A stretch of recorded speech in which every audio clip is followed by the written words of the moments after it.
오늘 보실 성경 말씀은 로마서 7장 22절로 8장 2절까지입니다. 내 속사람으로는 하나님의 법을 즐거워하되 내 지체 속에서 한 다른 법이 내 마음의 법과 싸워 내 지체 속에 있는 죄의 법으로 나를 사로잡는 것을 보는도다.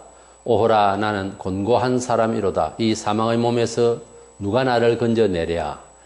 8장 1절입니다. 그러므로 이제 그리스도 예수 안에 있는 자에게는 결코 정죄함이 없나니 이는 그리스도 예수 안에 있는 생명의 성령의 법이 죄와 사망의 법에서 너를 해방하였음이라. 아멘. 성령 충만한 사도 바울은 하나님을 사랑하는 마음과 본성의 죄가 서로 부딪히면서 마음의 갈등을 일으키는 것을 피력하고 있습니다.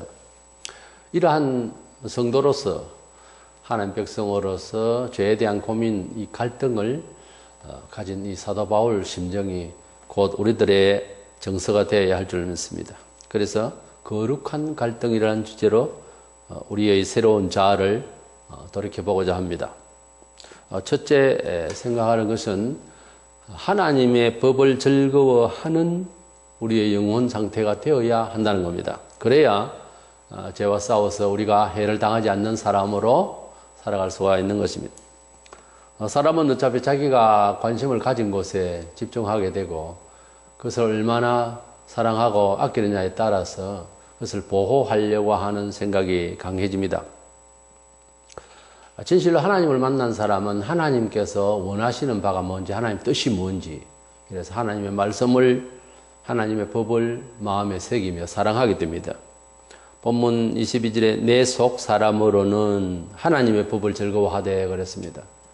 우리가 먼저 죄와 싸우고 우리가 이 세상을 영적으로 이기고 승리하려면은 하나님의 법을 먼저 사모하는 마음이 있어야 됩니다. 시편 1편 1절 2절에 복 있는 사람은 악인의 꾀를 따르지 아니하며 죄인들의 길에 서지 아니하며 오만한 자들의 자리에 앉지 아니하고 오직 여호와의 율법을 즐거워하여 그 율법을 주야하러 묵상하는 자로다 그랬습니다.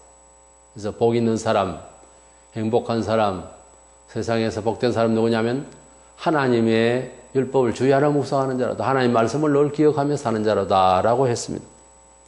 믿음으로 어렵다 칭함을 받은 우리 성도들의 영혼은 새로운 존재가 되었지만은 그러나 이 세상은 언제나 더 악해져 가고 있고 우리의 본성은 세상적인 체질이라서 하나님 말씀을 싫어하는 성향이 많습니다.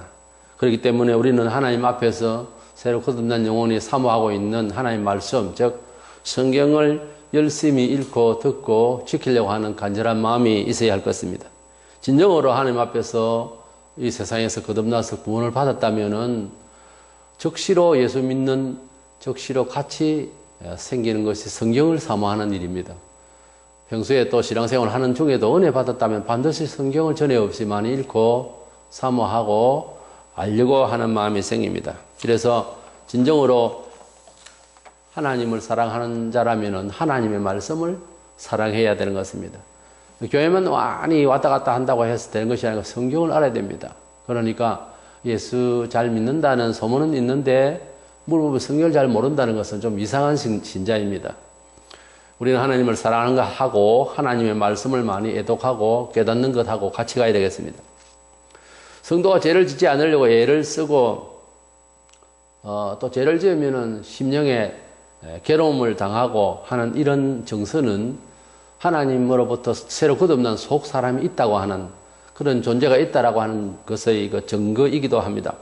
본문 22절 3절에 내 속 사람으로는 하나님의 법을 즐거워하되 내 지체 속에서 한 다른 법이 내 마음의 법과 싸워 내 지체 속에 있는 죄의 법으로 나를 사로잡는 것을 보는도다 그랬습니다.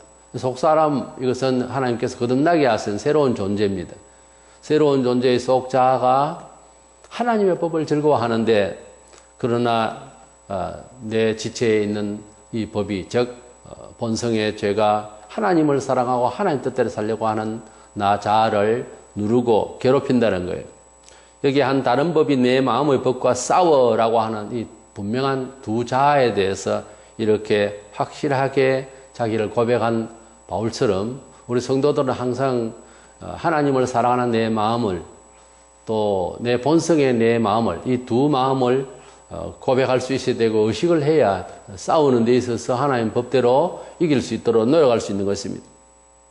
갈라디아 5장 17절에 육체의 소욕은 성령을 거스르고 성령은 육체를 거스르나니 이 둘이 서로 대적함으로 너희가 원하는 것을 하지 못하게 하라 함이니라고 그랬습니다. 이런 얘기들은, 이런 표현들은 세상에서 그저 착한 마음과 악한 마음 우리 속에 선한 천사와 악한 천사가 있다, 이런 식의 표현들은 합니다. 그러나 하나님의 법이 아닌 세계의 이야기는 또 인간의 어떤 본성적 약간의 도덕성일 뿐이지 그것이 우리 영혼을 지키고 우리 생활을 성립케 하는 정도까지는 안 됩니다. 그래서 원칙적으로는 그리스도 밖에 있는 불신 가운데 있는 우리 사람의 영혼이라고 하는 것은 사실은 죄에 놓여 있습니다. 약간 선을 흉내내려고 하는 것 뿐이지 참 선이 없습니다. 이래서 우리가 하나님의 백성이라면은 거룩한 영 하나님의 참된 말씀의 법대로 살아가지 못하는 것에 대한 갈등이 있어야 이것이 진정 하나님의 백성인 것입니다. 하나님의 백성이기 때문에 아무리 갈등이 없다고 하는 말은 그것은 너무 비약되는 말입니다. 사도 바울은 지금 괴로워하고 있는 모습을 보여줬습니다. 왜요?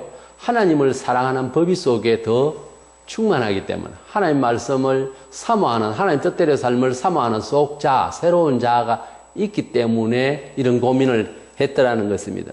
그럼 우리가 하나님 말씀을 더 많이 사모하는 시간이 있어야 이와 같이 바울처럼 괴로워하며 또 괴로운 이후에 성령께서 역사하시는 기쁨이 또 우리에게 있게 되는 것입니다. 실수를 하고 죄를 짓고도 마음이 아프지 않고 그냥 대부분 다 이렇게 살더라 하고 넘어가면 그것은 미혹입니다. 남이서 어떻게 됐든 내가 잘못되어 있으면 그것을 내 스스로가 용납하지 않으려고 하는 이런 의지가 있어야 됩니다. 우리 속에 있는 하나님의 정한 법은 마치 모두 다 불법적으로 유턴을 하는데 같이 따라하면 안 됩니다. 나는 유턴할 그런 상황이 아니다고 하면은 그것을 지시등이 없는데 그렇게 돌면 안 된다고 하는 차원에서 딱 서야 됩니다. 그와 같이 세상이 또는 종교사회가 마음대로 산다고 해서 내가 그렇게 섞여가면 금방 그렇게 화를 당하는 것 같지는 않지만은 결국은 우리 영혼이 이제 남이 내 영혼을 대신할 수 없습니다. 내 영혼이 결국은 괴로운 시간이 돌아오게 되는 것입니다. 그러므로 우리가 하나님의 말씀을 사모했다면 하나님의 말씀대로 살기 위한 괴로움을 차라리 더 받고 그 말씀대로 살기 위해서 애를 쓰는 게 낫지 편한 대로 세상식으로 살면은 결국은 하나님의 말씀이 자꾸만 어두워지는 것입니다. 듣고 깨달은 바도 자꾸 상해져 가는 것입니다. 그래서 하나님의 말씀을 우리가 많이 사모하는 시간, 이것은 당위하면서도 또 노력이 필요합니다. 그래야 죄와 싸워 이기고 우리가 승리할 수 있는 사람으로 살 수 있을 것입니다. 그럼 두 번째로는 이 하나님의 말씀을 사모하면서 도전되어 오는 우리의 세상의 죄에 대해서 어떻게 해야 되느냐. 우리 성도들은 하나님 한 번 믿었으면은 이제 죄를 전혀 짓지 않을 수 있는 이런 존재가 아닌 것입니다. 이 바울처럼 이렇게 고민하는 우리들의 본 모습인데 이런 죄를 지었을 때에 작든 크든 통회하는 심정이 있어야 됩니다. 예수님의 대속을 믿어서 영생을 받았지만은 바울의 고백처럼 본성에 있어서는 불신자와 같이 실수하고 나약한 면이 언제나 있습니다. 그렇기 때문에 죄를 지을 가능성이 많고 예수 믿고 난 뒤에 한참 은혜를 받을 때는 정말 죄 지을 생각도 없이 거룩한 일에 참여하고 하는 시간도 있어요. 그런 짤막한 시간이 있는데 또 좀 장시간이 있을 수 있는데 그러나 인생사를 살아보면은 실수하고 부족하고 나도 모르게 교회 안에서 또 자기 자랑이 되어지고 뭐 여러 죄성이 드러나게 되고 그렇게 되는데 너무 갈등하면 안 됩니다. 그것이 바로 하나님 백성으로서 죄를 싫어하기 때문에 도전되는 괴로워지는 일이기 때문에 선한 일입니다. 어떻게 보면 그것마저 없으면은 고칠 수가 없어요. 어쨌든 우리는 그리스도 안에서 예수님의 보혈로 씻음받는 문제가 상당히 중요한데 이것은 항상 우리가 죄인인 줄 알고 있을 때에 하나님께서 또 새로운 영혼으로 변화시켜 주시고 은혜를 주실 줄로 믿습니다.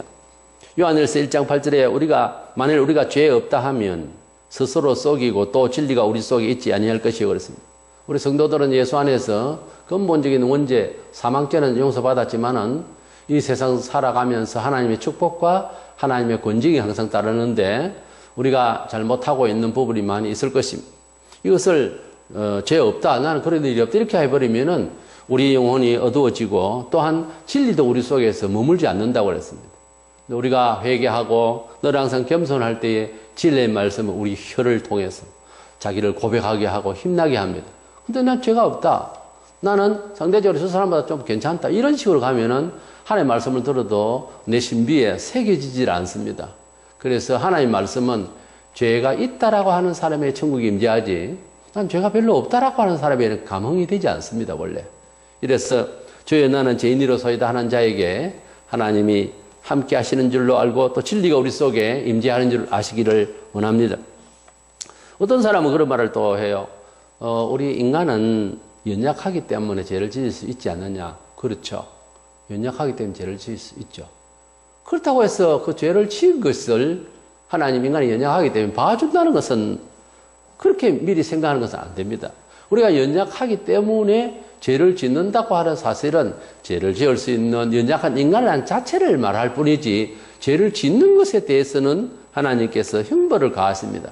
만약 그렇게 다 이해를 한다면 어떠한 살인자나 폭행자도 다 심정을 이해하려고 하면 아무도 판단할 수가 없습니다. 세상에서도 배가 고파서 생계를 유지하기 위해서 뭐 마트에 가서 뭘 훔친다든지 이웃에 훔친다든지 참전은 되지만 그건 죄는 죄다 그 말이에요. 우리가 연약하기 때문에 죄를 짓는다. 그래서 괜찮다고 하는 생각은 우리들의 생각이고 위안을 하는 것이고 자위하는 것이지, 그러나 하나님은 그 죄에 대해서 가만두지 않습니다. 그 죄를 위해 예수님이 돌아가셨기 때문에 회개를 해야 되는 것입니다.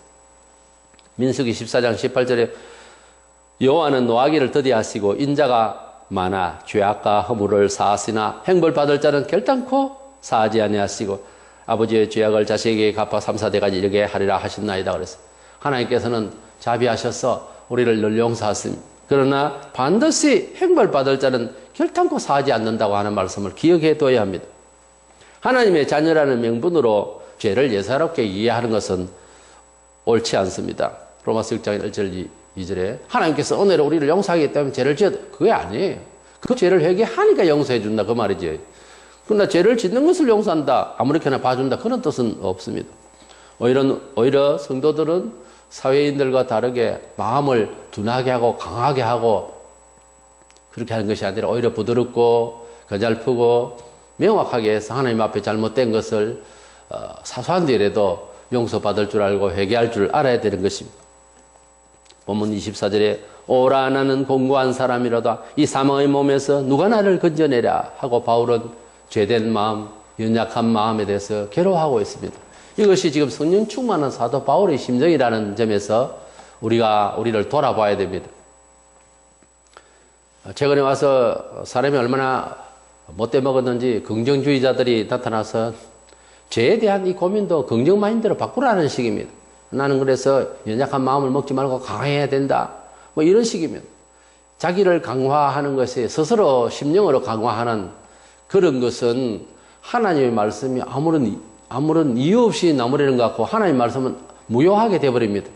그러나 우리가 스스로 긍정적인 마인드를 가지고서 그렇게 죄를 무시하고 강한 사람으로 되어버린다고 하는 것은 독한 사람이 되자는 것입니다.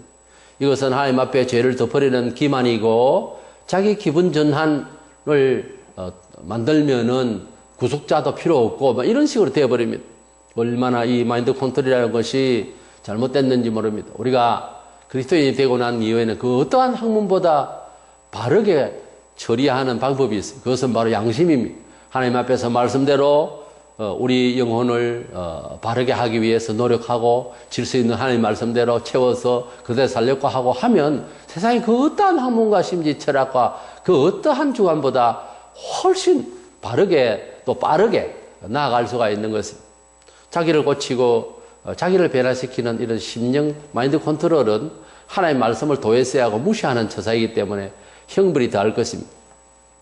긍정주의자들은 주로 그럽니다. 세상을 밝게 살자. 붉은색의 색안경을 끼면 세상이 빨갛게 보이고 검게 생긴 이제 선글라스를 끼면은 세상이 또 검게 보인다. 그러므로 밝게 보자. 말은 참 맞죠. 옳은 말이죠. 그러나 인생이 아무 때나 웃고 아무 때나 기뻐할 수만은 없다는 것은 우리가 살아보면 다 아는 것 아닙니까? 전도서 3장 4절에 울 때가 있고 웃을 때가 있으며 슬퍼할 때가 있다고 했는데 대중 없이 그냥 웃어라. 웃으면 복이 온다. 세상을 밝게만 보자. 그거 다 심령주의입니다. 마음으로 자기를 컨트롤하겠다는 건데 그럼 하나님은 뭡니까?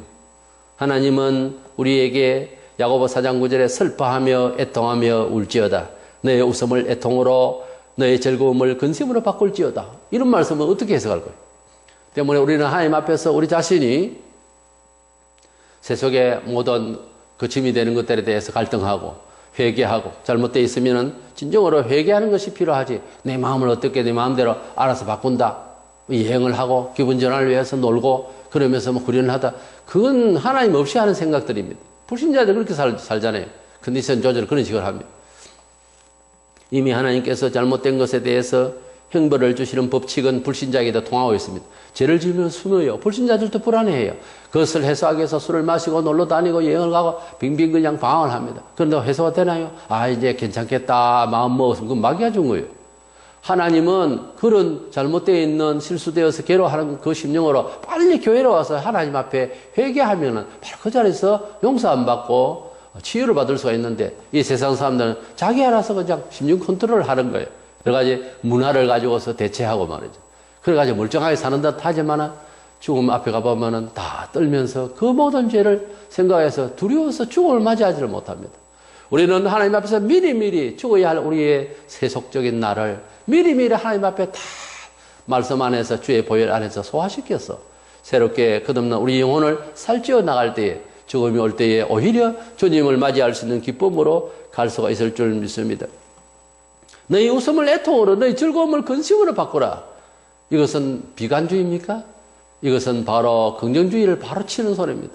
매사에 웃게만 하고 매사에 즐겁게만 산다고 하는 것은 밝게만 산다고 하는 것은 그게 참 듣기에는 좋은 것 같아도 꼭 그렇지 않습니다. 인생은 우울할 때도 있는 것이고요. 고민이 필요한 데도 있고요. 그럼으로써 성숙되어지는 이런 인생을 사는 것이 맞지 대중 없이 웃고 그냥 기뻐하고 그것은 안 맞는 내용입니다. 그런데 놀라운 것은 이런 긍정주의가 교회 안에서 봄같이 그렇게 퍼져 있습니다. 그러니까 사람들이 회개를 하려고 하는 생각이 없고 뭐 이벤트 좋아하고 웃고 즐기고 그런 예배는 축제니 뭐니 예배는 고통입니다. 왜? 번제를 드린 정신적으로 번제를 드리는 시간이에요. 뭐 축제입니까? 우리가 하나님 앞에서 마태오장 4절에 애통하는 자는 복이 있나니 그들이 위로를 받을 것이며 이 말씀을 잊었습니까? 애통하는 자는 복이 있다고 했습니다. 애통하는 자는 복이 있나니 그들이 위로를 받을 것이며 이 말을 대신해 긍정주의자는 항상 기뻐하라 좋을 것이다. 이렇게 가는데 성경은 그렇지 않습니다. 요엘서 2장 12절에 여호와의 말씀에 너희는 이제라도 금식하고 울며 애통하고 마음을 다하여 내게로 돌아오라 하셨습니다. 우리가 하나님이 우리를 지으셨고 하나님이 우리를 어떤 문제든지 고쳐주시겠다고 이렇게 그리스도를 통하여서 우리에게 나타나셨습니다. 이 하나님을 믿는다는 성도가 생각이 하나님 없이 우리의 심령 따라서 세속적으로 어떻게든지 내 마음을 편하게 만들어 보겠다. 그건 어떤 이벤트든지 어떤 감흥이 있는 어떤 일을 만나더라도 그걸로 가지고서는 죄를 속죄받을 수 없습니다. 그럼 믿으라고 하니까 무조건 믿습니다. 그것도 믿습니다. 괄호 열고 뭐든지 잘 될 줄 믿습니다. 또 이래 믿네요. 그건 아닙니다. 우리가 믿습니다 하고 고백을 하고 믿는다는 말 표현의 시를 여러 가지로 이제 미사리고 한 표현을 가지고서 CCM으로 노래를 부르고 한다고 해서 죄가 회개되어지는 것은 아닙니다. 마가복음 1장 15절에 무조건 믿는 것이 아니고 회개하고 복음을 믿으라고 그랬습니다. 우리가 하나님이 용서해 주시고 또 하나님이 우리 편이 되어 주시는 일상생활에서 믿음이 강화되는 것은요. 우리가 열심히 믿겠다 하는 집요한 생각 때문에 믿어지는 것이 아닙니다. 믿음이라고 하는 것은 선물이라고 해서 에베소 2장 8절. 그래서 하나님으로부터 믿음이 오는 겁니다, 원래. 그러니까 내가 하나님을 믿습니다라고 하는 것은 오히려 주여 내가 이런 죄가 있습니다. 용서하소서 하는 것보다 못한 겁니다. 우리가 하나님께서 주시는 이 믿음의 사람이 되어지고 믿어지려고 하면은 나 쪽에서는 회개를 해야 되는 것입니다. 내가 회개를 하고 있으면 믿음이 주어져서 그래서 믿어지는 겁니다. 원칙적으로는 믿음은 수동적인 것입니다. 하나님께서 주시는 그 믿음을 능동적으로 나는 회개를 하고 나아가야 되는 것입니다. 그래서 회개하고 복음을 믿으라고 그랬어요. 내가 정리가 되지 아니하고 내가 회개도 하지 아니하고 사회방식도 고치지 아니하고 지은 죄도 생각지 아니하고 마음 아프지도 아니하고 그냥 믿으라 하니까 믿습니다 한다고 해서 그게 믿음이 아닌 것입니다. 그것은 성경적으로 볼 때에 비양심적인 것이고 하나님을 믿는 태도가 아닙니다. 이래서 우리는 하나님 앞에서 성도라도 언제라도 연약함으로 쓰러지고 실수하고 죄를 짓고 하기 때문에 우리는 죄인인 줄로 늘 고백하고 하나님 앞에서 앉아나서나 무슨 일에나 무슨 예배나 항상 무릎 꿇고 하나님 앞에 회개하고 우리 성도들이 눈에서 눈물이 마르면 안 됩니다. 여기 보면 울며 그래서 울며 애통하며 우리가 하나님 앞에서 죄를 뉘우친다는 사람이 물뚱물뚱하게 입으로만 회개합니다. 회개합니다. 그것이 아니고 우리가 진정으로 우리 자신을 돌아보고 우리 거룩하게 된 새로운 존재 자아가 그냥 병들고 찌그러들고 이렇게 하는 모습을 가지고 내가 있으면 내가 얼마나 불편합니까?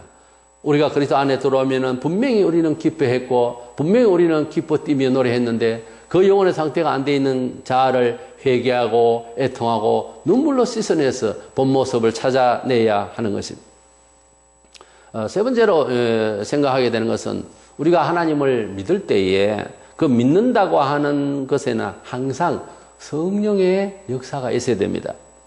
그렇기 때문에 성령님의 감화와 성령님의 역사는 이러이러하다 하는 대략 설명은 할 수 있지만 모두가 개인적으로 다 경험을 하면 알게 되어 있습니다. 한 예수여 한 하나님이기 때문에 한 성령님을 다 받는다고 했어요. 때문에 믿음을 서울에서 가르치고 촌에서 가르치고 이 차이는 없습니다. 똑같이 하나님의 말씀 앞에 회개하고 하나님의 말씀대로 들으면은 성령이 임재해서 똑같은 역사를 하게 됩니다. 예를 들면은 태초 아담 하와가 범죄하고 숨었듯이 불안했듯이 예를 들면은 불안한 마음이 생겨야 정상입니다. 남에게 해를 끼쳐놓고 멀뚱멀뚱 전혀 감성이 없는 사람 무서운 사람이에요. 지금 내가 이 상대에게 뭘 잘못하고 있는 줄도 아예 생각도 않는 사람 매를 맞고 괴로움을 받은 사람은 지금 죽겠는데 이게 보통 사람이 아니에요. 이런 사람이 구원을 받을지 안 받을지 진짜 의심스러울 때가 있습니다. 예수 믿는 사람이라면 그렇지는 않습니다. 또는 명상을 하거나 긍정 마인드로 자신을 위안한다고 죄가 해결되는 건 아닙니다. 사람은 스스로 어떤 몸부림을 쳐도 스스로는 죄를 해결할 수 없습니다. 때문에 하나님은 독자 예수를 희생시켰었습니다. 예수 그리스도 외에는 속죄를 얻을 종교나 철학이 없습니다. 예수 그리스도의 보혈 아니고는 절대로 하나님께서 심판신이신데 사람의 죄를 사할 길은 주신 일이 없습니다. 어떤 도든지 어떤 가문이든지 어떤 훌륭한 교양이든지 그것을 가지고서 속죄를 하는 방법은 없습니다. 예수 그리스도의 십자가의 보혈 아니고는 절대로 죄를 씻음받을 수 없습니다. 그것은 불신자든 신자든 똑같습니다. 본문 8장 1절에 그러므로 이제 그리스도 예수 안에 있는 자에게는 결코 정죄함이 없다고 그랬습니다. 예수 그리스도는 원죄와 자범죄로 인해서 처음부터 우리가 하나님을 만나고 영생을 취하게 되는 처음 구원을 받는 그 믿음 때에도 예수 그리스도의 보혈 또 믿고 난 뒤에 우리가 잘못한 것에 대한 이러한 형벌과 어려움을 회복시키며 씻으며 하나님의 사람답게 살 수 있도록 또 회복시키시는 역사도 예수 그리스도의 보혈입니다. 예수 그리스도는 처음부터 끝까지 우리의 죄를 속량하기 위해서 십자가에서 돌아가셨습니다. 때문에 예수 그리스도를 처음에 믿는다는 그런 명분만 가지고 그 다음은 내가 알아서 죄를 처리한다. 긍정적으로 마인드를 가진다. 이건 아니에요. 죽는 날까지 예수 그리스도의 보혈로서 우리가 속죄함을 받아야 되는 것입니다. 대부분의 기독교인들이 예수님을 믿는다는 고백을 하면서 스스로 나는 믿어야지, 믿는다 해야지, 믿는다 하라 하더라, 믿습니다 하라 한다, 아멘 하라 한다 그래서 아멘 믿습니다, 아멘 이 주문같이 외우는데 그것은 그런 것이 아닙니다. 우리가 그렇게 믿다가 보면은 어느 날 내가 진짜 믿는 건가 하고 회의가 옵니다. 그래서 요즘 교회를 자꾸 떠납니다. 사람들 왜? 시키는 대로 하다가 주문 외우듯이 하다가 내가 믿는 것이 별 볼 일이 없구나 이래 생각하기 때문에 교회를 떠나는 겁니다. 그러나 구원을 확실히 알고 죄를 사함받는 것이 확실했고 그런 체험이 분명하고 성령의 감화를 받은 사람은 그 어떠한 사람들이 가지는 그런 경험보다 더 진실하고 분명했기 때문에 성령으로 주님의 보혈로 씻음받는 체험이 있은 사람은 교회를 못 떠납니다. 교회를 떠난다고 하는 것은 어떤 면에서 성령의 경험이 부족해서 그래요. 사람이 경험이 얼마나 무서운지 모릅니다. 이 경험의 지식이라고 하는 것은 충격이 강할수록 그것을 잊지 못하는 거잖아요. 성령의 감화라고 하는 것은 세상의 그 어떠한 말과 그 어떠한 경험보다 더 심한 경험입니다. 성령께서는 우리 심령을 깨끗하게 해주시고 속죄시켜 주시며 하는 예수님의 보혈의 역사를 이렇게 역사하시는 분이십니다. 그렇기 때문에 성령님이 우리를 통해서 역사하시는 그 시간이 있어야 바로 믿는 겁니다. 예수의 제자로 있었던 가룟 유다가 결국 배신을 하고 자결을 하고 이렇게 떠났는데, 이 사람에 대해서 우리가 생각을 하고 연구를 할 때에 우리가 알게 되는 것은 이 사람은 성령의 사람이 없었다, 성령의 감화가 없었던 사람이구나 하는 생각을 가지게 됩니다. 성경적으로 자세히 보면 다른 제자들은 성령의 감화를 받은 게 맞아요. 그러나 이 사람은 성령으로 감화를 받지 못하고 겉으로 그냥 인간적으로 예수를 선생으로만 보다가 그렇게 당한 것입니다. 이 때문에 복음을 이해하는 것만으로는 진정한 하나님 은총을 입을 수가 없습니다. 또 복음을 이해하고 믿는 이상, 그 이상으로 성령의 감화를 얻기 위해서 간절해야 됩니다. 우리가 성령님이 감화를 하지 않으면은 맡기신 사명과 주신 축복도 우리가 누릴 수가 없어요. 제자들은 복음을 이해하는 것만으로는 정언자로 나설 수가 없었습니다. 사복음서 시절에 제자들이 복음의 정언자로서 사도행전처럼 그렇게 강력하게 나간 적이 없어요. 왜냐하면은 성령님의 강한 역사가 없었기 때문입니다. 예수님을 믿는 성령님의 중생의 역사도 있지만 성령님은 여러 가지로 역사를 하는 장면이 있는데, 복음을 정언하게 하고 우리가 힘나게 하는 권능을 주는 성령님의 역사는 사복음서 시절에 제자들이 받지 못했습니다. 사도행전 1장 8절에 예수님이 성천하시면서 비로소 기다리라, 증거할 수 있는 권능을 입는 성령을 주마 그랬습니다. 그렇기 때문에 성령론에 있어서 이해할 것은 예수님을 믿는 믿음의 중생의 성령이 있고요, 또 우리가 증거하며 힘내게 하는 성령님의 새로운 또 은혜가 있는 것입니다. 그것을 사모해야 됩니다. 제자들은 그런가 하고 열흘 동안 기도하고 있었어요. 성령님은 언제 주시는가? 우리가 권능을 받고 능력을 받고 우리가 3년 동안 배운 것을 증거해야 되겠는데, 성천하신 예수님 재림하실 것까지 다 증거해야 되겠는데, 이제 언제 우리를 강화시키시나 하고 기다린 것 뿐입니다. 기도를 하고 계속. 그랬더니 한 열흘 후에 마침 날짜가 오순절인데 그때에 성령이 충만하게 임했는데 불같이 임했다고 그랬어요. 어마어마한 능력을 받았습니다. 사람들이 제정신을 잃을 정도로 그러면서 복음을 전파하는데 15개국으로 유대인까지 하면 16개국으로 전부 다 말을 할 수 있는 그런 놀라운 방언이 그러니까 지방 언어가 바로 입에서 나올 수 있는 그런 역사가 나게 된 것입니다. 이래서 우리가 일상에서 속죄받고 우리가 죄 때문에 고민하고 앞이 막히고 힘들 때 우리가 하나님 앞에 기도하면서 기다립니다. 기다리는데 열흘이라고 하는 것은 정확하게 제자들이 열흘이 맞아요. 계산을 하면은 예수님 부활할 후부터 시작해서 치면 오순절이. 그러나 이 제자들이 10일 동안 기도했다는 것은 우리에게 주는 의미가 있어요. 10이라는 숫자는 세상의 고통의 어떤 만수입니다. 10번에 가서 이제 꽉 찼다는 겁니다. 그러니까 우리가 기도를 어떤 사람은 3일, 어떤 사람은 30일을 해야 되겠고, 어떤 사람은 3년을 해야 될지도 모르겠습니다. 그러나 하나님 앞에서 기다림과 기도와 은혜 가운데서 있으면은 하나님께서 때가 되면 우리에게 은혜를 주셔서 성령의 충만함을 주실 줄로 믿는 것입니다.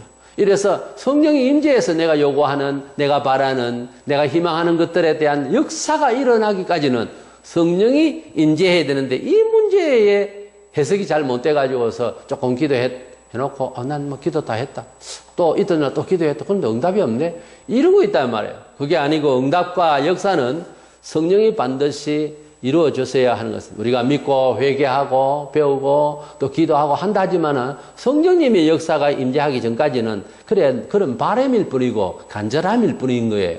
그러나 우리는 간절함과 기다림 속에서 성령께서 우리 속에 우리 영혼을 해방시켜 주시고 즐겁게 하시며 우리 영혼이 살찌워지는 시간이 와야 되는 것입니다. 믿는다고 하는 단순한 고백만으로는 죄에서 해방감을 얻을 수가 없어요. 단지 그렇게 생각하고 싶은 자기 최면을 거는 것뿐입니다. 너무 그것이 심화되면 곤란해요. 믿는다는 말도 계속 그 주문처럼 자꾸 외워가지고 믿는가 보다 스스로 그렇게 생각하는 것은 큰 오해입니다. 그 믿음은 성령님이 주시면 그런 식으로 어렵게 믿게 하는 것은 아닙니다. 확실하게 믿어지게 하는 겁니다. 성령님이 오시면은 주님의 보혈의 효력을 바로 발생시켜서 너무도 좋습니다. 영혼이 무거웠던 것이 가볍고요, 어두웠던 것이 환하게 밝아져서 하나님의 뜻대로 이렇게 살아가면 이렇게 편안한 것을, 이렇게 여유로운 것을 하는 것을 다 알게 되고 감지하게 되고, 이래서 은혜를 받아서 더 이제 감사함으로 기도를 더 연장할 수가 있는 이런 경우가 발생합니다. 이래서 성령님이 우리 속에 오시기 전에는 예수 그리스도의 보혈이 우리 죄에서 우리를 해방시키고 또 이 어두운 영을 물러내는 이런 역사가 나지 않습니다. 간절할 뿐이죠, 그냥. 간절하게 기도하고 괴로워하는 자체가 벌써 하나님 보호 가운데 있는 거지만은 그걸로서는 역사가 된 건 아니다, 그 말이에요. 대부분의 사람들이 기도를 하다가 낙심을 하고 그냥 그만두고, 그럼 그만뒀으면 끝인 거예요. 응답이 없습니다, 그런 식으로 하면. 응답은 반드시 도착해야 됩니다. 본문 8장 2절에 이는 그리스도 예수 안에 있는 생명의 성령의 법이 죄와 사망의 법에서 너를 해방하였습니다. 그렇기 때문에 생명의 성령의 법이 예수 그리스도의 보혈로 우리가 속죄함을 받는다고 하는 하나님의 언약 프레임은 있단 말이에요. 그것을 믿는다는 건 잘했어요. 그러나 그것이 나에게 역사되는 것은 성령의 법이라 이 말이에요. 이것을 모르고 자꾸만 그냥 공교활 명절 하듯이 예수님은 우리 죄를 위해 돌아가셨단다. 아멘. 그렇단다. 아멘. 그랬어요. 마음에 감동이 하나도 없고 이치적으로 그렇단다. 그렇습니다. 그래서 내 입으로 다른 사람에게 예수 믿으면 구원받습니다. 예. 물론 그것은 하나님의 구원의 선포이고 언약입니다. 그것이 전도의 용어가 될 수 있어요. 그러나 그걸로서 그 사람이 그 말을 들었다고 해서 또 그렇게 말한다고 하고 아멘 한다고 해서 금방 믿어진 건 아니다고 말이에요. 그렇기 때문에 우리가 성령님의 감화가 역사가 있어야 그 한 줄의 간단한 그 말이 예수의 보혈로 우리가 속죄함 받는다고 하는 믿음으로 하나님 자녀가 된다고 하는 이 말 자체가 역사가 나야 내 마음에 울림이 있어야 성령의 감화가 있어야 제대로 그 언약의 말씀이 효력 있게 발생하는 거예요. 그렇기 때문에 성령님의 감화가 반드시 필수적인 것입니다.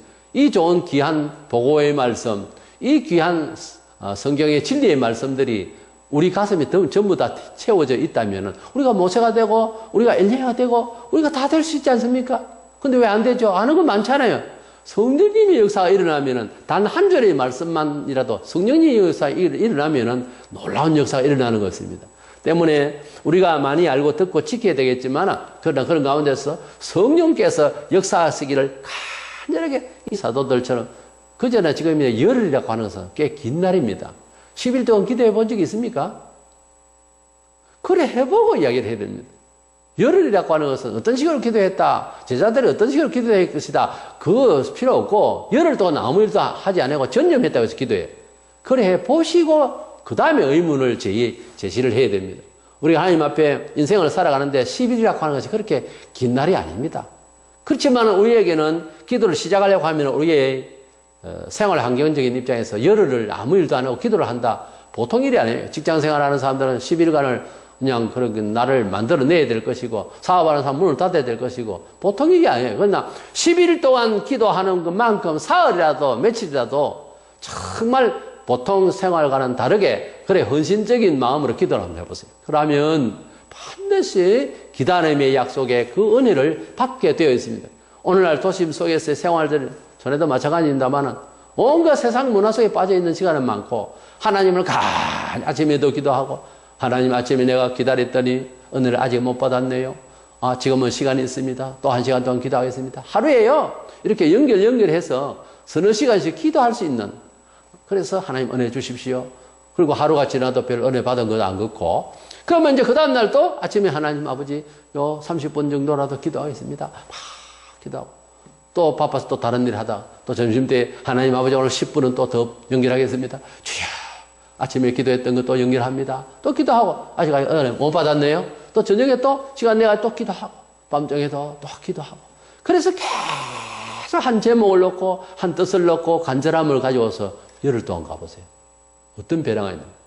제 말은 그렇게 간절한 세월을 안 살아요. 지금 신자들이.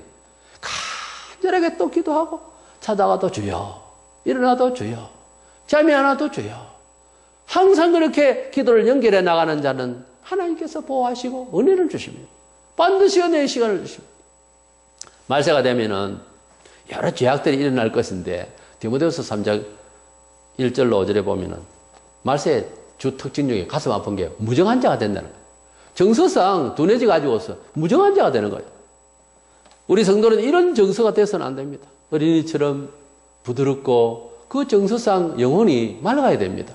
그래야 은혜를 받고 또 은총을 받고 또 좋은 일이 생기지.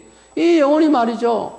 둔탁해져 가지고서 무정한 자가 되어서 감각이 교회 어떤 일이나 자기 어떤 사소한 일에도 그냥 뭐가 삐걱하면은 하나님의 어떤 지시, 또 어떤 일이 탁 만나면 이런 데는 또 하나님이 인도하심, 이런 것이 감각이 살아야 되는데 이 무정한 자가 되어버린다. 말세에 무정한 자가 되면은 우리 세상에서 교제 관계에도요 너무 무정한 자와 교제를 못합니다.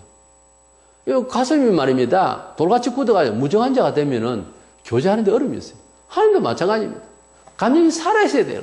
슬플 때, 기쁠 때 이런 것들이 다 움직여져야 되는데 가슴이 두뇌가 돌같이 돼가지고 가만히 있어버리면은 그건 어쩌자는 겁니까? 그래서 이 말세에 무정한 사람이 된다고 하는 것은 참 이것은 무서운 일이에요. 우리는 감정이 살아있기를 원합니다. 우리의 정서는, 우리의 영혼은 살아 움직이기를 원합니다. 그랬을 때에 사도 바울처럼 성령 충만한 사도 바울도 이렇게 거룩한 갈등을 하고 있습니다. 우리 성도들은 거룩할 성자를 써서 거룩한 사람이라고 했어요. 비록 우리는 죄인이고 아직까지 이 세상에 살고 있는 이러한 죄인들이지만 하나님께서 예수 그리스도의 보혈의 은혜로 우리를 믿음으로써 하나님 자녀라고 하는 성도라고 하는 이름을 붙여줬습니다. 거룩한 자라고 인정해 준 것뿐입니다. 예수 그리스도의 보혈로 말미암아서. 그런데 우리가 그러한 거룩한 백성이라고 하는 이런 신분을 받았으면 생각 자체가 거룩한 생각이 되어야 되지 않겠어요? 이 세상에 자기 이득과 명예를 위해서 괴로워하고 갈등하는 일이 많습니다. 심지어 갈등하다가 괴로워하다가 도저히 지쳐서 자살하는 사람도 있습니다. 못 이겨내가지고. 그래서 우리는 거룩한 백성이라고 하는 이름이라면은 우리가 갈등을 해도 어떤 갈등을 해야 되겠습니까? 거룩한 갈등을 해야 되겠죠. 그 거룩은 속으로서 새롭게 만들어주신 새로운 속자가 하나님 법을 사랑하고 이 세상을 승리하기를 원하는데 내 본성이 죄로 말미암아서 괴로워지고 실수로 말미암아서 낭망되어지고 이럴 때에 우리 하나님 앞에 간절히 회개하고 괴로워하는 마음, 이 거룩한 갈등이, 거룩한 괴로움이 있었을 때 성령께서 우리를 불쌍히 여기신다는 겁니다. 이것이 바로 사람으로서 진정으로 영혼이 승리하는 비법인 거예요. 이래서 사도 바울은 여러 제자들보다 굉장히 강하고 큰 역사를 이뤘거든요. 그래서 사도 바울은 왜 그런 놀라운 능력을 발휘하고 대단한 열심으로 살았을까를 자세히 살펴보면 이와 같은 마음을 가졌다는 겁니다. 이런 갈등을, 그래서 자기와 싸우고 나는 날마다 죽노라 그러고, 사도 바울이요 자기 자신에 대해서 아주 극단적입니다. 나는 아주 죄인중의 개수라 그러고 아주 몹쓸 놈이라고 그렇게 자기를 극단적으로. 우리는 어떻습니까? 자기 자신에 대해서는 굉장히 좋게 선대한, 남에 대해서는 비판하고. 이건 잘못된 거예요. 우리가 하나님 앞에 사도 바울처럼 이렇게 하나님과 함께하는 사람이요 승리의 사람이 되려면은 자기의 그 어떤 본성의 자기의 죄와 싸우는, 이 갈등하는 거룩한 사람으로서 거룩한 갈등이 우리 속에 일어나는 매일의 생활이 될 때에 하나님께서 더 많은 은혜를 입혀주셔서 우리의 거룩한 그 갈등만큼 은혜의 축복을 많이 주실 줄로 믿고 거룩한 갈등을 하는 일상의 습관이 되기를 주님의 이름으로 권고합니다.